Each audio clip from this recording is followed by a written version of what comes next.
Hello दोस्तों, welcome to our channel path finder for NEET JRF. और दोस्तों, जैसा कि आप सभी जानते हैं, आज हम उपस्थित हुए हैं एपीआई स्कोर के बारे में जानने के लिए और किस तरह से आप अपना एपीआई स्कोर कर सकते हैं। तो इन सभी और ये एपीआई स्कोर है क्या, ये भी हम जानेंगे। तो दोस्तों, सबसे पहले अगर हम बात करें कि एपीआई स्कोर है क्या, जब हम बात करते हैं असिस्टेंट प्रोफेसर एग्जाम की यानी एपी एग्जाम, तो ये सिर्फ इसी एग्जाम के लिए काउंट होता है। ये बात आप ध्यान रख लें। जो बच्चे से सोचते हैं और एग्जाम्स में भी आपके आएगा, नहीं, इस एग्जाम में आता है API for assistant professor exam के लिए। बहुत मोस्टली सेंटर यूनिवर्सिटीज जब एग्जाम लेती है या असिस्टेंट प्रोफेसर का इंटरव्यू लेती है, तो उस इंटरव्यू लेने के दौरान वो एपीआई स्कोर के आधार पर आपको सेलेक्ट करती है कि किन बच्चों का इंटरव्यू होना चाहिए, किन का नहीं होना चाहिए। हमें पता है हर वर्ष, हर 6 महीने में बहुत से बच्चे हैं वो नेट जेआरएफ के लिए क्वालिफाई करते हैं। तो इन सभी बच्चों में से किन चुनिंदा बच्चों को हम है जो इंटरव्यू के लिए बुलाएं, तो उनके लिए फिल्टर का कार्य है वो एपीआई स्कोर करता है। ठीक है, तो यानी अगर हमारे पास 100 बच्चों के फॉर्म आए हैं, तो कितने बच्चों को हमें बुलाना है, तो फिर हम एपीआई स्कोर पता करेंगे। और फिर एपीआई स्कोर पता करने के बाद, उनका जानने के बाद, फिर हम उसे शॉर्टलिस्ट करते हैं। मोस्टली यूनिवर्सिटीज पहले से बता देती है कि अगर आपका एपीआई स्कोर मिनिमम इतना है, ज्यादातर में 60% रहता है, यानी 100 नंबर का होता है एपीआई स्कोर, टोटल 100 मार्क्स। उस 100 पॉइंट में से आपके 60 पॉइंट अगर आ रहे हैं, 60 से ज्यादा है, तो आपको इंटरव्यू के लिए बुलाया जाएगा। अगर 60 से कम है तो आपको इंटरव्यू के लिए बुलाया जाएगा। अभी जैसे उत्तराखंड में असिस्टेंट प्रोफेसर की वैकेंसीज है, इसलिए उसमें भी आपके एपीआई स्कोर के बारे में बोल रखा है कि एपीआई स्कोर के आधार पे होगा। और बहुत ज्यादा नंबर ऑफ कैंडिडेट्स हो जाते हैं तो आपका रिटर्न एग्जाम लिया जाएगा। अगर लिमिटेड रहते तो एपीआई स्कोर के माध्यम से ही कैंडिडेट्स को बुलाया जाएगा। तो ये कार्य है वो एपीआई स्कोर का। ठीक है, तो अब ये एपीआई स्कोर पता कैसे करें, हमें कैसा पता चले कि हमारा एपीआई स्कोर क्या है। तो ये एपीआई स्कोर एक तरह से आपकी कुंडली है। आपने 10th में कैसा करा है, आपने 12th में कैसा करा है, आपने ग्रेजुएशन में कैसा करा है, आपने पोस्ट ग्रेजुएशन में आप किस तरह के एकेडमिक माहौल में रहे हैं, आपने उस एकेडमिक कल्चर को किस तरह से एडॉप्ट किया है और कौन सा रिजल्ट आपने शो किया है। इन सारी चीजों का रिप्रेजेंटेशन आपका एपीआई स्कोर होता है। नो डाउट, फिर से मैं बता दूं, इसमें सबसे ज्यादा जो भूमिका है वो आपके पीएचडी की है। और आपके जो रिसर्च पेपर है, आपका एक्सपीरियंस है, अगर आपने कहीं पे टीचिंग करी है, तो उस चीज का भी इसमें बहुत ज्यादा योगदान है, वो रहता है। ठीक है, तो देखते हैं एपीआई स्कोर क्या है, किस तरह से हम अपना एपीआई स्कोर काउंट कर सकते हैं। अगर हम बात करें ग्रेजुएशन की, तो अगर आपके ग्रेजुएशन से में 80 से अबाउ है, ठीक है, 80 से ऊपर, तो आपका एपीआई स्कोर में नंबर कितने आ जाएंगे, 21। आई होप आप सभी को शो हो रहा होगा, है ना। तो आपके कितने नंबर रहेंगे, 21 रहेंगे इसमें।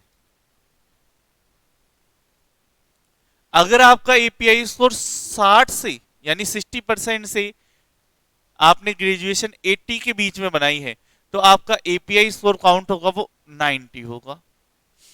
अगर आपने 55 से ज्यादा और 60 से कम बनाई है, तो आपका एपीआई स्कोर होगा 16 काउंट। और 45 से 55 के बीच में है तो कितना होगा, 10। तो ये है आपका ग्रेजुएशन का। तो आप इनमें से नंबर आ जाएंगे। जैसे अगर मैं मान लूं कि आपके 60 से 80 के बीच में, तो आपके कितने नंबर जुड़ेंगे, पॉइंट 19, 90 पॉइंट जुड़ जाएंगे। अगर आपका 80 से अबाउ है तो आपके 21 आ जाएंगे। ठीक है, तो इस तरह से आप अब अलग अलग लेवल्स में हम जोड़ते चलेंगे, और आप भी जोड़ते चलना और मुझे कमेंट में बताते चलना कि आपका एपीआई स्कोर कितना बन रहा है। फिर अगर हम आते हैं पोस्ट ग्रेजुएशन में, तो पोस्ट ग्रेजुएशन में 80 से ज्यादा है तो आपके 25 पॉइंट आ जाएंगे। 60 से 80 23, और 55 in the case no OBC ने, है ना, 60 तक है तो वो कितना आ जाएगा, 20। इस तरह से आपके 3 स्लेब इसमें बनते हैं।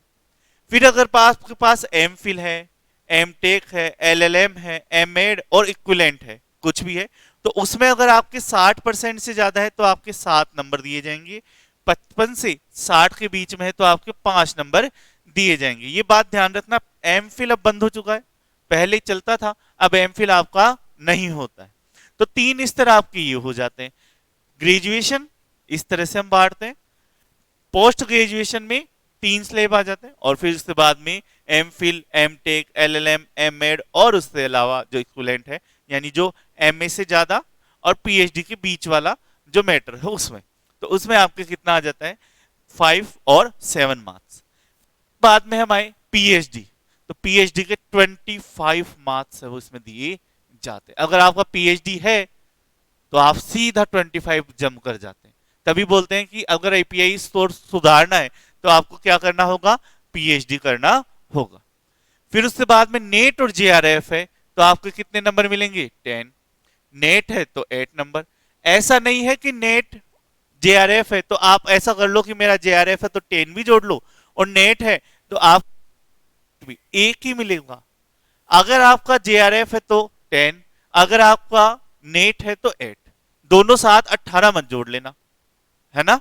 अगर आपका जेआरएफ है तो 10 नंबर और अगर आपका नेट है तो 8 नंबर। ठीक है, ऐसा नहीं है कि आप दोनों को जोड़ लो। जेआरएफ है तो 10 नंबर जोड़ लेना, नेट है तो 8 नंबर, दोनों मत जोड़ना। ये सिर्फ जेआरएफ वाले ही करेंगे ऐसी गलती, क्योंकि उन्हीं का जेआरएफ और नेट दोनों रहेगा। रिसर्च पब्लिकेशन होता है यानी पेपर पब्लिश होते हैं। प्रपत्र आपने पढ़े होंगे, पेपर 1 में आते हैं ना रिसर्च वाले। तो अगर आपने रिसर्च पेपर पब्लिश करवा रखे हैं तो उसके कितने नंबर मिलते हैं, 3। एक पेपर के 2, मैक्सिमम 3 पेपर के नंबर मिल सकते हैं, तो 6 नंबर आपको मिल सकते हैं। एक पेपर का 2 नंबर मिलता है। फिर उसके बाद में टीचिंग एक्सपीरियंस है तो 1 ईयर का 2 मार्क्स मिलता है, मैक्सिमम 5 ईयर के आपके नंबर मिल सकते हैं, तो ज्यादा से ज्यादा कितने हो जाएंगे, 10। ठीक है। फिर उसके बाद में अवार्ड अगर आपके पास है, नेशनल अवार्ड है, इंटरनेशनल अवार्ड है, तो उसके कितने नंबर मिल जाएंगे, 3 नंबर मिल जाएंगे। और आपने अगर स्टेट लेवल कोई अवार्ड ले रखा है तो उसके कितने मिल जाएंगे, 2, या तो 3 या 2, इस तरह से आपके नंबर जुड़ेंगे। तो ये टोटल आपका एपीआई स्कोर है वो जुड़ता है। फिर से मैं बता देता हूं क्या क्या इसमें रहे। अगर आपका ग्रेजुएशन है तो 80 से ऊपर है तो 21, 60 से 80 है तो 19, 55 से 60 है तो 16 और 45 से 55 है तो 10 नंबर। इनमें से एक ही आएगा। ठीक है, वो हमने जोड़ लिया। माना कि राकेश नाम का व्यक्ति है ना, तो उसके ग्रेजुएशन में कितनी परसेंट है, उसके ग्रेजुएशन में 60% है, 61 कर लेते हैं चलिए, है ना। तो उसके कितने नंबर हो जाएंगे, उसके हो जाएंगे 19 नंबर ग्रेजुएशन के। फिर उससे पीजी में यानी पोस्ट ग्रेजुएशन में नंबर कितने हैं उससे, पोस्ट ग्रेजुएशन में भी अपन 61 ही कर लेते हैं, तो उसके कितने जुड़ जाएंगे, 23। फिर उसने क्या है, एम फिल भी कर रखी है, तो एम फिल में कर रखी है 55 और 60 के बीच में उसकी बनी हुई है, तो उसके 5 नंबर जुड़ जाएंगे। इस तरह से हमने जोड़ लिए। फिर उसने पीएचडी भी कर रखी है, तो पीएचडी के कितने आ जाएंगे, 25, तो पीएचडी के 25 आ गए। ठीक है, पीएचडी। फिर उस बेचारे बच्चे ने नेट जेआरएफ के साथ कर रखा है, तो जेआरएफ भी है। अब जेआरएफ है तो नेट वाला जुड़ेगा नहीं, तो 10 नंबर आ जाएंगे। फिर उसने रिसर्च पेपर है, वो 3 रिसर्च पेपर भी पब्लिश करवा रखे हैं, तो 6 नंबर आ जाएंगे। 5 साल का एक्सपीरियंस है तो उससे 10 नंबर आ जाएंगे। 5 का नहीं है, 4 का ही है, तो हम 8 जोड़ देंगे। ठीक है, 1 साल के 2 नंबर मिलेंगे। फिर उसके बाद में उसके पास अवार्ड वगैरह भी है, तो उसके पास एक स्टेट वाला अवार्ड है, तो हम उसके 2 नंबर भी उसको जोड़ देते हैं। तो इस तरह से उसके कितने जुड़े ये जोड़ लेते हैं अपन। ठीक है,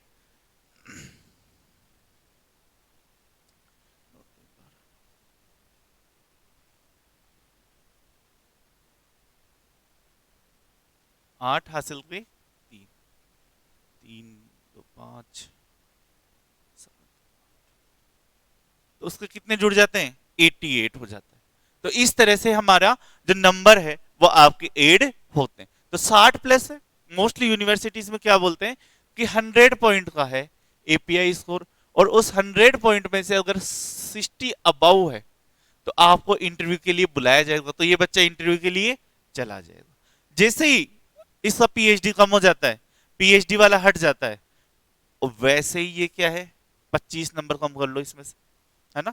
वैसे ही इस पे समस्या आ जाती है। ठीक है, तो ये इस तरह से आपका एपीआई स्कोर है वो चुना जाता है। ठीक है, तो दोस्तों ये था एपीआई स्कोर किस तरह से हम चुनते हैं, किस तरह से बनते हैं। और अगर आपको अपना एपीआई स्कोर बढ़ाना है तो हम जानते हैं निश्चित रूप से आपका नीट जेआरएफ होना चाहिए और आपका पीएचडी होना चाहिए। और जेआरएफ करके अगर पीएचडी में एडमिशन है, रिसर्चर बेस्ड जो पाथ फाइंडर लर्निंग ऐप पर अवेलेबल है, तो बेस्ट ऐप कोर्स है वो अवेलेबल है। इसमें आपको क्या क्या मिलेगा, देखो रिसर्चर बैच में आपको पेपर 1 तो मिलेगा ही मिलेगा, पेपर 1 के साथ आपको पेपर 2 के क्लासेस भी मिलेंगे। किसके क्लासेस मिलेंगे? पेपर 2 यानी ज्योग्राफी, लाइव और रिकॉर्डेड क्लासेस रहेंगे। साथ ही साथ आपको नोट्स मिलेंगे। पेपर 1 के नोट्स आपको पीडीएफ फॉर्मेट में मिलेंगे, वहीं पेपर 2 के नोट्स आपको हार्ड कॉपी में बुकलेट के माध्यम से हमारे द्वारा प्रोवाइड किए जाएंगे। टोटल 17 बुकलेट है और एक पीवाईक्यू वाली बुक है, तो ये आपको अवेलेबल कराए जाएंगे। टेस्ट सीरीज है इसमें, साथ ही साथ प्रॉपर गाइडेंस भी आपको प्रोवाइड करवाया जाता है। डेली आपके बेसिस पे क्लासेस चलती है। डेली आपके सुबह 9 से 10 बजे आपकी क्या है, पेपर 1 की क्लासेस चलती है और उसके बाद में ज्योग्राफी की क्लासेस चलती है। 2 क्लासेस आपकी रहती है, एक क्लास 2 घंटे की रहती है और दूसरी क्लास है लगभग 1 घंटे की क्लासेस रहती है। तो डेली आपका लाइव 4 घंटे की क्लास है वो रहती है। 1 ईयर का सब्सक्रिप्शन इसमें मिलेगा, जिसमें आप दिसंबर तक की एग्जाम भी आराम से दे सकते हैं। और हमारा टारगेट जो रहता है इतनी क्लासेस लेने का यही उद्देश्य है कि आपका जो कोर्स है टाइम टू टाइम 6 महीने के अंदर प्रोवाइड पूरा करवाया जाए। ठीक है दोस्तों, तो ये पूरा रिसर्चर बेस के बारे में है। और भी आपको जानकारी चाहिए तो आप मेरे नंबर 7339998354 पर मेरे से संपर्क कर सकते हैं। ठीक है, उसके अलावा जो बच्चे सिर्फ ज्योग्राफी की क्लासेस लेना चाहते हैं तो वो क्लासेस भी अवेलेबल है।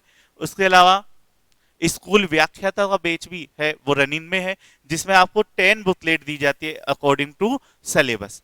और साथ ही साथ अगर आप पेपर 1 का कोर्स लेना चाहते हैं तो मनीषा मैम पढ़ाते हैं, तो वो कोर्स भी अवेलेबल है। और अगर आप पीवाईक्यू वाली बुक लेना चाहते हैं, एकदम शानदार बुक है, बढ़िया बुक है, unit wise topic wise question है वो अरेंज करे हुए हैं। इसी फॉर्मेट में हम चलते हैं। रिसर्चर, तो रिसर्चर पढ़ रहे हैं एनवायरनमेंट में बायोम, तो आपके पास नोट्स रहेंगे। आप नोट्स के साथ साथ मेरी क्लास अटेंड अच्छे से समझ ना, नोट्स बनाने की टेंशन ना और कुछ।